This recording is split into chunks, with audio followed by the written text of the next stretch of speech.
Bonsoir à tous, bienvenue sur Monaco Info pour découvrir ensemble les grands titres de l'actualité, au premier rang desquels le pass sanitaire. Dans ce journal, tout ce que vous avez toujours voulu savoir sur ce sésame pour un début de retour à une vie presque normale. Il entrera en vigueur le 2 juillet. Le pass sanitaire mode d'emploi, Julien Dejanovic, directeur des services numériques, répondra à toutes les questions que l'on se pose. Il y a 10 ans, au début du mois de juillet 2011, tous les regards étaient tournés vers Monaco pour assister au mariage du prince Albert II et de la princesse Charlène, l'aboutissement d'un conte de fées des temps modernes et en coulisses, un travail titanesque pour faire de cette célébration un moment aussi magique qu'inoubliable. Françoise Dumas, qui a supervisé l'organisation des festivités, sera avec nous et reviendra sur cette mission unique dans une carrière. La sensibilisation à la protection de l'environnement est une notion très importante dans le système éducatif monégasque. Récemment, des élèves de l'école des Révoirs se sont vus proposer une découverte de la biodiversité locale. Reportage à suivre. Vauxhall repart à l'assaut de nouveaux records du monde de vitesse. Après les 11 titres obtenus en 2020, la moto électrique du groupe Venturi et pilotée par Max Biaggi se prépare à concourir de nouveau. Ces œuvres sont saisissantes tant il est difficile de deviner au premier coup d'œil le support utilisé et la technique. L'artiste irlandais Mark Evans expose actuellement à la galerie Gismondi Pastor. Je vous le disais donc en titre, le pass sanitaire sera disponible dès le 2 juillet, mais les démarches pour l'obtenir peuvent déjà être enclenchées. Pour bien comprendre comment se le procurer et ses modalités, nous recevons le directeur des services numériques. Bonsoir Julien Dejanovic. Bonsoir Patricia. Il est sur toutes les lèvres de toutes les conversations. Tout premièrement, à qui s'adresse le pass sanitaire ? Ce pass sanitaire s'adresse aux personnes qui se font vacciner en principauté, qui se font tester en principauté avec le test PCR, ou alors qui se sont rétablis de la Covid récemment. Très concrètement, quelles sont les procédures à suivre pour se le procurer ? Il y a différentes procédures suivant la situation dans laquelle vous êtes. Si vous êtes déjà vacciné, nous avons mis en ligne sur le site covid19.mc un formulaire. Il suffit de remplir ce formulaire pour réclamer votre pass sanitaire. D'ailleurs, j'encourage vraiment les personnes à continuer de remplir ce formulaire. On a eu près de 7000 demandes. Il y a donc encore un potentiel de personnes qui ne l'ont pas encore sollicité. J'encourage vraiment à le faire dès à présent.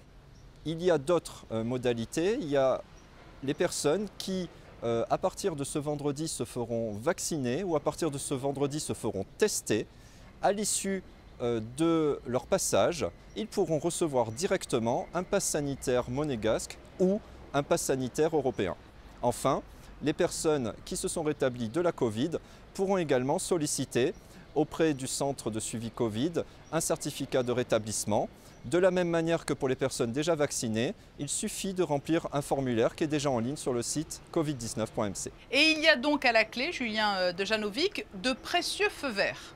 Grâce à ce pass sanitaire, nous allons pouvoir donc circuler dans certaines conditions, suivant les mesures qui sont mises en place dans les différents pays de l'Union européenne et de Monaco.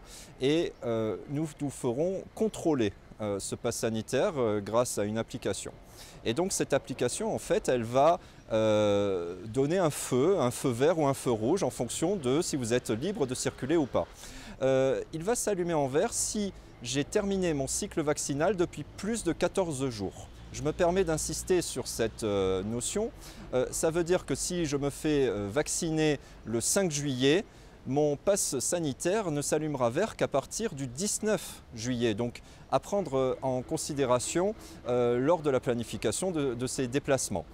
L'autre cas où mon pass va s'allumer en vert, c'est si j'ai effectué un test PCR qui est négatif depuis moins de 48 heures. Au-delà de 48 heures, le pass s'allumera en rouge.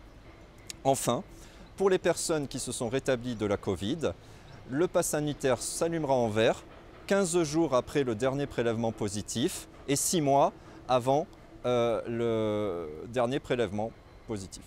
Alors, pour être tout à fait clair et concret, il faut préciser qu'il existe en fait deux passes sanitaires, l'un monégasque et l'autre européen. Pour quelles raisons existe-t-il deux passes? Nous avons dû en priorité produire un pass sanitaire souverain monégasque qui est en tout point conforme aux spécifications de l'Union européenne, mais du fait de la position de Monaco qui n'est pas membre de l'Union européenne, ce pass ne peut pas être reconnu de manière directe par les autorités européennes et par les pays membres. Donc nous avons conclu un accord avec la France pour convertir ce pass sanitaire en pass sanitaire français. Alors concrètement, avec mon pass sanitaire monégasque, je pourrais, grâce aux accords avec la France, bénéficier donc d'une validité sur le sol monégasque et sur le sol français. Avec le pass sanitaire européen, je bénéficierai d'une validité sur le sol monégasque et donc auprès de l'ensemble des pays membres de l'Union européenne. À titre personnel, j'encourage plutôt le choix de ce deuxième pass qui permet vraiment le nombre d'usages le plus étendu. Et alors enfin, comment va-t-on le réceptionner, ce pass, selon par exemple que l'on a déjà été vacciné ou que l'on est rétabli? Si vous avez rempli le formulaire sur covid19.mc, dès ce vendredi, vous allez commencer à recevoir par email et en pièce jointe votre pass sanitaire. Je vous invite à faire attention, à vérifier également la boîte de courrier indésirable au cas où. Et ensuite, il y a le cas des personnes qui vont effectuer un test ou qui seront en cours de vaccination. À partir de vendredi, si je me fais vacciner, je pourrai sortir du centre de vaccination avec une version papier de mon pass sanitaire et puis je pourrai également le recevoir sur ma boîte email. Concernant la partie test, une fois que je me suis fait tester et une fois que je reçois les résultats, j'aurai également en parallèle la version numérique du pass sanitaire en version PDF. Julien Dejanovic, dernière précision, à la différence de la France, il n'y a pas d'application, c'est un QR code qui est délivré. C'est un QR code qui est délivré. Le pass sanitaire se matérialise par un QR code. Contrairement à la France, nous n'avons pas mis d'application. On ne veut pas imposer d'application. On veut vraiment que ça soit le plus simple possible pour les usagers. Donc il suffit de garder son QR code version papier si on nous l'a distribué en version papier ou de l'imprimer, si on a reçu le QR code par email, on peut très bien l'imprimer ou alors le conserver sur son téléphone et le stocker sur son téléphone et lors d'un contrôle, on peut très bien présenter le QR code sur son téléphone. Merci Julien Dejanovic pour toutes ces précisions et cet éclairage sur le pass sanitaire monégasque, le Monaco Safe Pass. Merci Patricia. Autre information liée à la lutte contre la Covid-19, l'ensemble des personnels de la fonction publique va pouvoir se faire vacciner à Monaco, Vanessa Dessy. Bonsoir Patricia, bonsoir à tous. Oui, un allègement progressif du dispositif des restrictions sanitaires a été décidé le 18 juin dernier compte tenu de l'amélioration de la situation en principauté. Cependant, la vigilance doit être maintenue. Le ministre d'État encourage tous les fonctionnaires et agents de l'État ainsi que l'ensemble du personnel relevant du secteur public non encore vacciné à effectuer cette démarche, le stock de vaccins étant suffisant en principauté. Les personnes souhaitant se faire vacciner sont appelées à contacter la direction des ressources humaines et de la formation de la fonction publique à l'adresse qui s'inscrit en bas de votre écran. L'association Les Enfants de Francky crée une aire de jeu pour des enfants placés en foyer à Cannes-la-Boca. Le foyer Montbriand accueille des enfants placés par mesure de protection de justice. Un terrain a été entièrement sécurisé et dédié au jeu avec une structure spécialement adaptée pour les 2 à 12 ans. Un budget de 42 500 € a été nécessaire pour la réalisation de ce projet. L'association Les Enfants de Francky a pu compter en partie sur la générosité de ses donateurs. C'est l'un des enjeux majeurs dans le domaine de la préservation de l'environnement, la sensibilisation des plus jeunes. Des opérations allant en ce sens sont régulièrement organisées dans les écoles. Il y a quelques jours, des petits élèves des Révoirs ont pu découvrir la biodiversité locale. Reportage de Fabien Bonilla et Alexandra Marangoni. Faucon pèlerin, martin pêcheur, hémidactyle verruqueux, hippocampe ou encore mérou, voici quelques espèces qui vivent autour de nous et que l'on peut observer très facilement. C'était le thème d'une conférence donnée par 2 spécialistes de la direction de l'environnement aux élèves de CM2, une rencontre organisée à l'initiative de l'école des Révoirs. On est venu leur présenter un peu la biodiversité qu'on a à Monaco.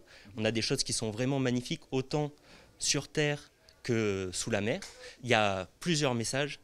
Et donc déjà, il faut observer cette biodiversité et ensuite la préserver. Et enfin, transmettre tout ça, qui est aussi super important. Et c'est ce qu'on est venu faire aujourd'hui. Monaco est une terre à préserver parce que, comme tout le monde d'ailleurs, et c'était intéressant d'avoir appris autant de choses sur la biodiversité. J'ai appris plein de choses sur Monaco, sur les espèces. Je savais pas qu'il y avait des rapaces, je savais pas qu'il y avait des coraux. Et ça me fait plaisir qu'il y ait des gens qui pensent à la biodiversité. À l'issue de cette conférence, un très beau livre de Jean-Charles Vinage a été offert à chaque élève de classe de 7e. Le titre parle de lui-même et correspond parfaitement à la thématique du jour. Principauté de Monaco, biodiversité sous haute surveillance. Il y a 10 ans déjà, le couple princier se disait oui. Un mariage retransmis dans le monde entier et dont les images sont encore dans tous les esprits. Pour évoquer cet anniversaire et revivre les temps forts des festivités qui ont entouré l'union du prince Albert II et de la princesse Charlène, une invitée qui a vécu les célébrations en coulisses puisqu'elle s'est chargée de l'organisation du mariage. Bonsoir Françoise Dumas. Bonsoir. Vous en avez organisé des événements. Mais celui-là, le mariage princier, reste tout de même un souvenir assez unique dans votre carrière. Absolument, c'est tout à fait unique parce que je pense que j'ai eu une fois dans ma vie un mariage princier à organiser et peut-être que je n'aurai pas une autre famille princière qui me redemandera ce même exercice, mais j'avais des liens particuliers avec la principauté de Monaco et avec la famille, puisque depuis plusieurs années, je viens à Monaco pour organiser avec la princesse de Hanovre le bal de la Rose. Donc, je connaissais bien le prince souverain. J'avais connu évidemment le prince régnier aussi, pour lequel nous avions organisé un bal de la Rose jubilé, c'est-à-dire en l'honneur du jubilé du prince régnier. Le prince Albert II et la princesse Charlène savaient très exactement ce qu'ils souhaitaient. Oui, et quand nous sommes arrivés dans l'organisation, il y avait déjà des choses qui étaient tout à fait organisées. Notamment le prince souverain, le prince Albert, souhaitait que la cérémonie religieuse se tienne dans la cour du palais. Et nous savions avec une grande angoisse que la cérémonie serait retransmise en modovision, ce qui ajoutait un peu plus à la complexité de l'organisation. Par contre, quand nous sommes arrivés, le lieu du dîner lui-même était indéterminé, il se posait beaucoup de questions.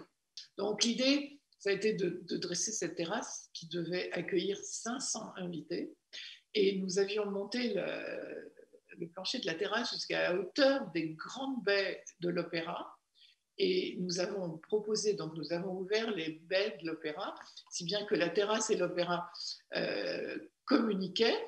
Et donc, la façade de l'opéra et la salle de l'opéra faisaient qu'on avait vraiment l'impression d'être dans un bâtiment ancien, mythique de la principauté. Mais logistiquement parlant, vous avez travaillé presque sans relâche pendant des journées et des journées avec une multitude de prestataires. C'était un peu un travail de chef d'orchestre. Je crois qu'il y a plus de prestataires et de gens qui travaillent que d'invités. Les équipes étaient gigantesques parce que vous avez d'abord évidemment le projet qu'il faut présenter, chiffrer. Ensuite, nous avons tous les gens qui construisent le bâtiment lui-même. Ensuite, on a les décors, on a les fleurs, on a évidemment notre cher Alain Ducasse qui proposait le dîner. Et ça représente des centaines d'heures et des centaines de personnes qui travaillent sur ce projet. Qu'avez-vous ressenti, Françoise Dumas, quelques minutes avant le début de la cérémonie religieuse, puis à l'issue de toutes les festivités? C'est très difficile de décrire ces sentiments dans ces moments-là. Avant que ça ne commence, il faut rester calme, mais un stress, une angoisse incroyable. Vous imaginez quand vous devez accueillir 32 chefs d'État ou familles royales, 500 invités placés dans la cour du palais qui était devenue une église. Donc, je ne sais même pas si on a le temps de ressentir quelque chose parce qu'on se dit, il faut que ça marche. Donc, c'est très, très impressionnant. Et vous avez pu échanger ensuite, à l'issue des festivités, avec le prince Albert II et la princesse Charlène?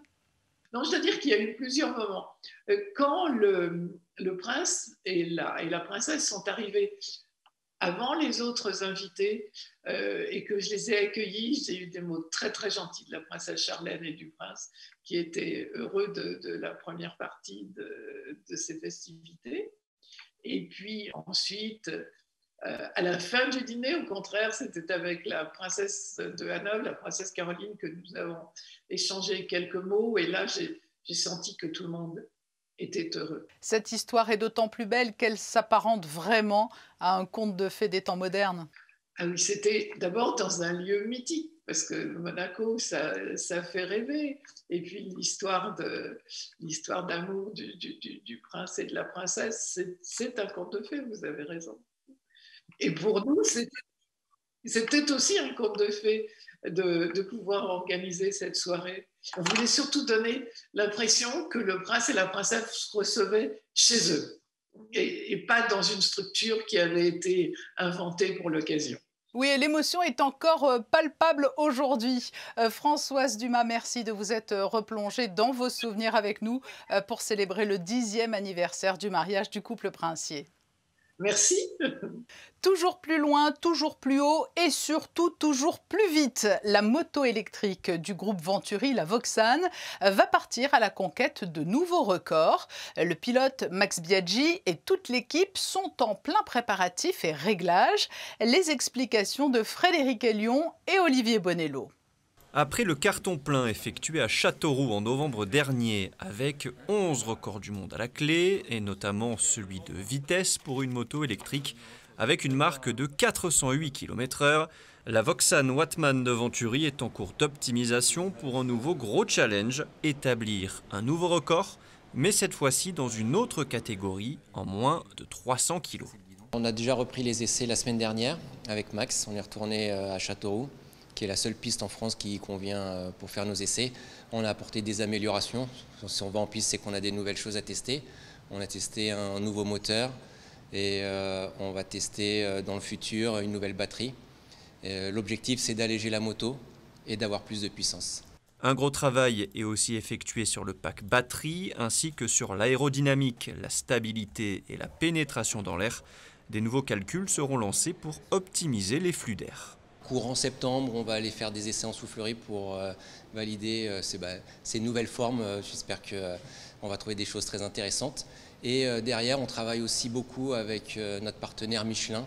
Donc on développe un pneu spécialement dédié à cette machine parce que aller à ces vitesses-là, c'est pas anodin. Le pneumatique à l'origine qu'on utilise aujourd'hui n'est pas dessiné pour aller à ces vitesses-là. On l'a poussé à ses limites. Maintenant, on veut aller beaucoup plus vite. Donc Michelin va travailler à Clermont-Ferrand pour développer une nouvelle carcasse, un nouveau mélange de façon à pouvoir obtenir des vitesses, on va dire, astronomiques. Objectif pour le pilote Max Biaggi et tout le team Venturi qui travaille sur ce programme, aller beaucoup plus vite que les 408 km/h.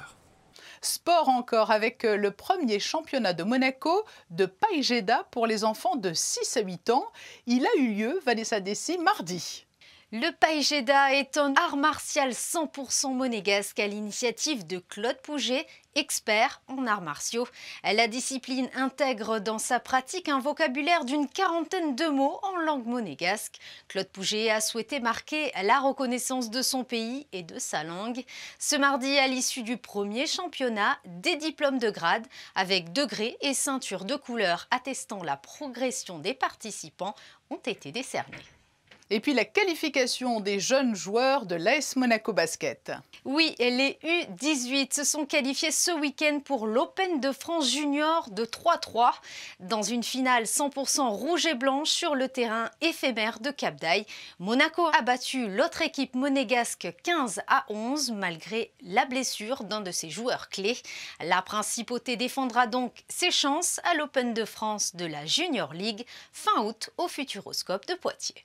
Des nouvelles de Théo Andan, athlète licencié à Monaco. Oui Patricia, Théo Andan vient d'être sélectionné par l'équipe de France pour les championnats d'Europe Espoir en Estonie du 8 au 11 juillet prochain. Médaillé de bronze en 2019, le licencié de l'AS Monaco Athlétisme ira chercher le podium avec ses coéquipiers. Après une saison 2021 marquée par une blessure, c'est une bonne nouvelle pour le champion de France Espoir du 400 mètres, également médaillé d'argent sur la même distance au championnat d'athlétisme des petits États d'Europe début juin. Dans un tout autre registre, le premier Monaco Streaming Film Festival se tiendra à partir de samedi. C'est un festival international de films basé sur le secteur du streaming et des films à la demande qui se déroulera du 3 au 6 juillet au Grimaldi Forum. Il s'agira uniquement de contenus courts sur 4 jours de programmation en ligne. Des poids lourds de l'industrie et de nombreux talents se retrouveront donc en principauté afin de découvrir des avant-premières et d'assister à la remise de prix à l'occasion d'une soirée de gala. Nous vous proposons maintenant de découvrir un artiste hors norme. Mark Evans sculpte le cuir avec son scalpel et le résultat de son travail donne des visuels à s'y méprendre. Charlotte Moreno l'a rencontré alors que l'artiste d'origine irlandaise expose actuellement à la galerie Gismondi Pastor. Au premier abord, on croirait voir des photographies ou des peintures sur toile, mais c'est en réalité un travail de micro-sculpture. Des centaines de coups de scalpel et couteaux irréversibles sur un cuir hydraté en amont pour faire apparaître des nuances. Patience et minutie sont les maîtres mots de Mark Evans. The piece behind me was probably 4 months' work, hundreds of hours. Il maîtrise le relief, les contrastes et la précision, surtout lorsqu'il grave des visages célèbres. À la fois artiste et alchimiste, Mark Evans effectue un vrai travail de recherche et ne cesse d'innover dans son art. It took me about a decade to really understand how I carve leather in a monotone way, in a black and white. The desire was always to be able to color the leather and achieve photorealism. I have to bring pigment into the skin, much like a tattoo artist. So it took me about half a decade to work out how I can force dyes and pigments into the surface of the suede of the nap. So this transition piece is the moment where I kind of made that leap. La difficulté, vivre dans un monde de vitesse et d'obsession où tout doit être fait à la minute. Mark Evans, lui, respire, apprend à ralentir et à penser différemment. Pour que ce journal soit tout à fait complet, les prévisions météo enfin. Quel temps pour jeudi, Vanessa ? Toujours un temps très estival avec du soleil, quelques nuages. Nous emmènerons tout de même de la fraîcheur durant la journée car les températures resteront très élevées. Elles oscilleront de 19 à 27 degrés. Le soleil se lèvera à 5h50 et se couchera à 21h17 et nous fêterons les Thierry. Et demain à 19h, c'est Émilie Rousseau que vous retrouverez. Il sera notamment question de la grande exposition de l'été au Grimaldi Forum, consacrée à Alberto Giacometti. Le commissaire de l'exposition, Émilie Bouvard, sera notre invitée. Et en avant-goût, voici les photos des ultimes mises en place, des ultimes réglages, des photos signées Manuel Vitali. Très belle et douce soirée à tous.